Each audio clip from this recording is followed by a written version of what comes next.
Swastiastu, Namo Buddhaya, salam kebajikan. Selamat siang rekan-rekan yang saya cintai dan banggakan. Kita ketemu lagi untuk update situasi Kamtibmas. Hari ini Senin 4 April 2022. Ya, sebelum kita mulai, saya mengucapkan selamat menunaikan ibadah puasa bagi yang menjalani. Semoga kita semua jalankan ibadah dengan lancar. Aman itu speaker? Baik ya, pertama yang akan saya sampaikan adalah terkait dengan situasi gangguan Kamtibmas tanggal 3 April 2022, di mana secara umum gangguan Kamtibmas mengalami penurunan sebanyak 326 kejadian atau turun 36,22%. Yaitu hari Sabtu 2 April sebanyak 900 kejadian, sedangkan hari Minggunya turun menjadi 574 kejadian. Dengan rincian kejahatan sebanyak 564 kejadian, pelanggaran tindak pidana ringan 4 kejadian, bencana 1 kejadian, dan gangguan ketentraman ketertiban 5 kejadian. Kemudian untuk tren kejahatan secara kuantitas juga mengalami penurunan sebanyak 304 kasus atau 35,02%. Hari Sabtu tanggal 2 April ada 869 kasus, sedangkan hari Minggunya ada 564. Bila dilihat data tren jenis kejahatan, ada 5 kasus kejahatan yang kejadiannya tertinggi, antara lain 1 kasus pencurian kasus sebanyak 8 kasus, dan yang kelima kasus kejahatan terhadap jiwa orang garis miring pembunuhan dan penganiayaan berat, masing-masing 5 kasus. Kemudian jumlah kecelakaan yang terjadi sebanyak 3 kejadian dengan rincian luka ringan, ada kerugian material sebanyak 2,5 juta, sedangkan untuk jumlah pelanggaran lalu lintas ada 22 kejadian dan 22 dilakukan penilangan. Sebelum dilanjutkan, coba dimantapkan dulu speakernya.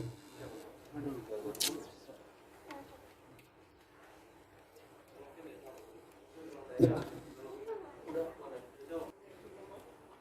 Kami sampaikan bahwa penyidik Direktorat Tindak Pidana Eksus Bareskrim Polri telah melakukan penangkapan terhadap tersangka atas nama inisial BEN pada tanggal 31 Maret 2022 di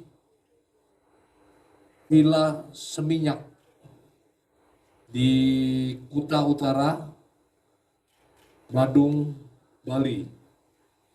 Kemudian hari Jumatnya esok harinya tanggal 1 April 2022, tersangka BEN dibawa ke Jakarta untuk selanjutnya dilakukan proses lebih lanjut. Keterlibatan tersangka BEN yaitu selaku pencari afiliator dan juga mengirimkan uang aliran dana, ya, dari aliran dana yang bersangkutan mengirimkan sejumlah uang ke tersangka Ika selaku partner binomo. Kemudian terkait dengan saudara F, ya, hari ini tanggal 4 April 2022 jam 11.30 tadi, setelah Dua kali dilakukan pemanggilan, hari ini baru tiba di Barreskrim dan diambil keterangannya sebagai saksi. Dan saat ini proses masih berlanjut. Yang bersangkutan diperiksa terkait dengan hubungan yang bersangkutan dengan tersangka Ika. Hubungannya yaitu terkait dengan aliran dana yang mengalir dari saudara F ke saudara Ika.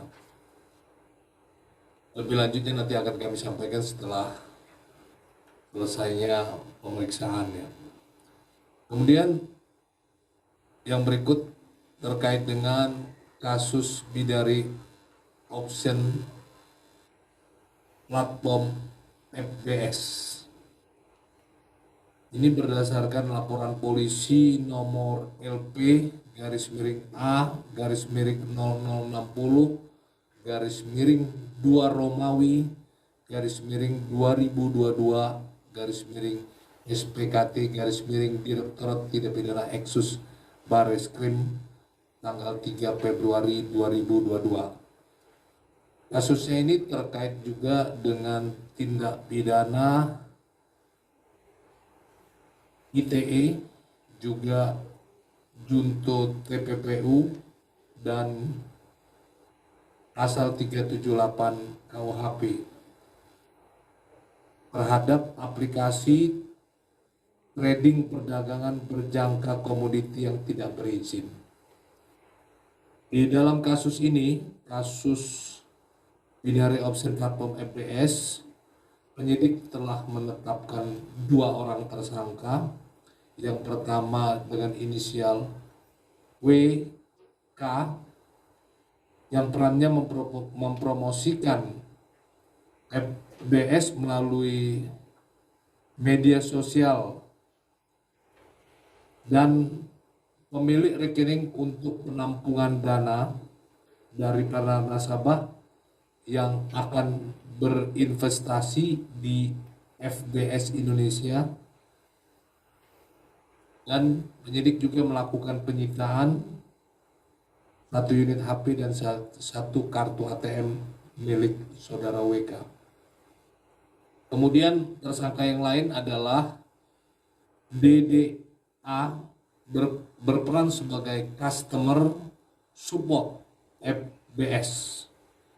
Ini yang mengendalikan kegiatan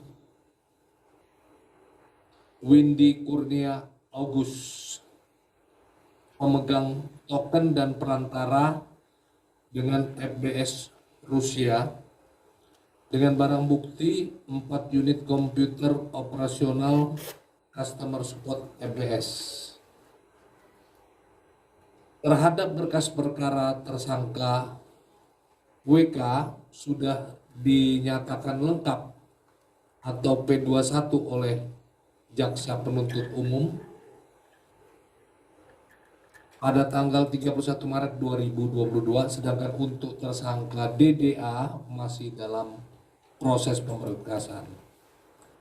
Penyidik telah melakukan pemeriksaan terhadap 3 orang, yaitu 2 saksi pelapor dan 1 orang saksi ahli ITE.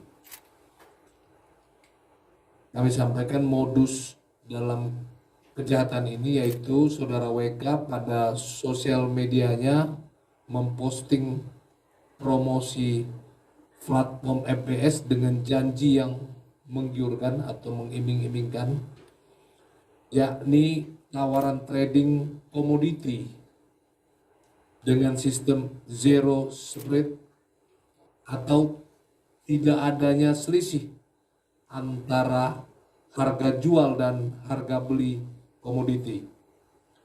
Sedangkan dalam aturan yang dikeluarkan oleh Jakarta Future Exchange disebutkan setiap transaksi wajib memiliki selisih antara harga jual dan harga beli dengan nilai maksimal 0,5% per transaksinya.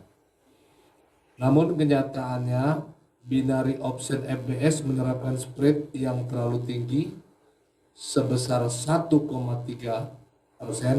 per transaksinya, yang mana tersebut di luar dari nilai kewajaran yang sudah ditetapkan oleh Jakarta Future Exchange selaku bursa berjangka komoditi resmi di Indonesia.